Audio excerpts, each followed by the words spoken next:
Good morning everyone. आज के इस वीडियो में हम हलाला के बारे में डिस्कस करेंगे कि हलाला क्या है। इस्लाम के ऐसे कई टर्मिनोलॉजीज हैं जिसके अंदर गैर मुस्लिम भाइयों को, चाहे वो हिंदूज होने दो, चाहे सिख होने दो, ईसाई होने दो, उन तमाम को गलत फहमियाँ हैं। उन तमाम टर्मिनोलॉजीज में एक टर्मिनोलॉजी है हलाला। हलाला के बारे में भी बहुत सारे अपने नॉन मुस्लिम भाइयों को उसके अंदर गलत फहमी है। आज इस टर्मिनोलॉजी हलाला के बारे में हम कुछ समझने की कोशिश करेंगे कि हलाला क्या है।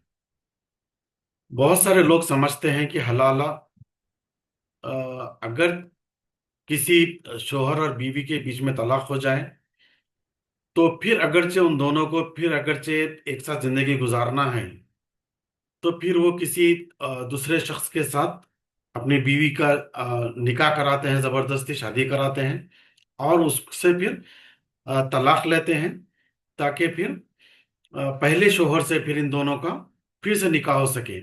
ये इस्लाम में ऐसी कोई चीज नहीं है। ये खतन हराम है, ये गलत है।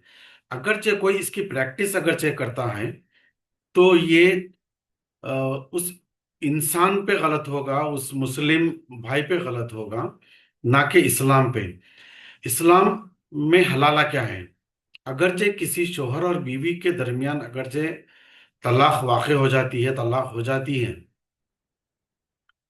और वो औरत अगरचे किसी दूसरे शख्स से निकाह कर लेती है और उस दूसरे शख्स के साथ भी अगरचे उसका नहीं जमता और नेचुरल प्रोसेस के दौरान अगरचे वो दूसरे शख्स के दौरान के साथ भी अगरचे उसका तलाक हो जाता है या खुला हो जाता है, अब वो बिल्कुल बगैर शोहर के बैठी हुई है।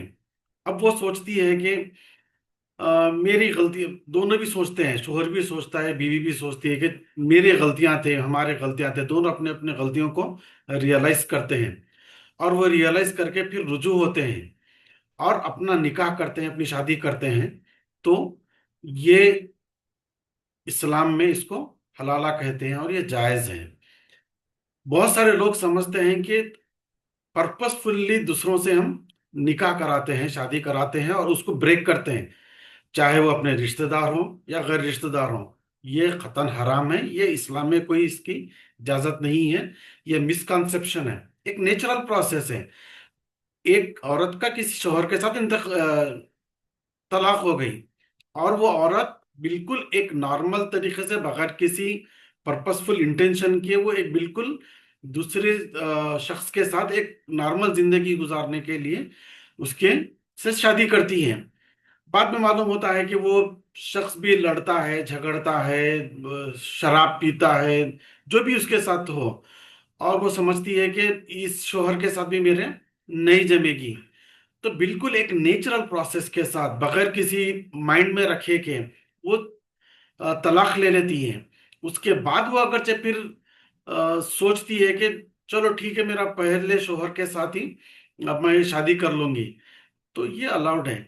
ये ऐसा नहीं है कि ये पर्पसफुली दूसरे शख्स के साथ हम शादी कर रहे हैं ताकि फिर उसके साथ तलाक लेके दूसरे के साथ हम ये करेंगे। ये गलत है। ये इस्लाम में नहीं है। ये अगरचे कोई एक शख्स या दो शख्स या तीसरा शख्स अगर जो इस्लाम में करता, मुसलमानों में करता है, तो उस शख्स की गलती है, ना कि इस्लाम की गलती है। अगरचे कोई हिंदू धर्म में हो या मुस्लिम धर्म में हो, अगरचे कोई औरत एक्स्ट्रा मैरिटल अफेयर्स करती है या कोई शख्स, मर्द, एक्स्ट्रा मैरिटल अफेयर्स करता है, शोहर, तो क्या आप उस मजहब को बदनाम करेंगे? क्या उस मजहब के बारे में आप बोलेंगे कि ये इस मजहब में एक्स्ट्रा मैरिटल अफेयर्स को अलाउड किया गया है? नहीं।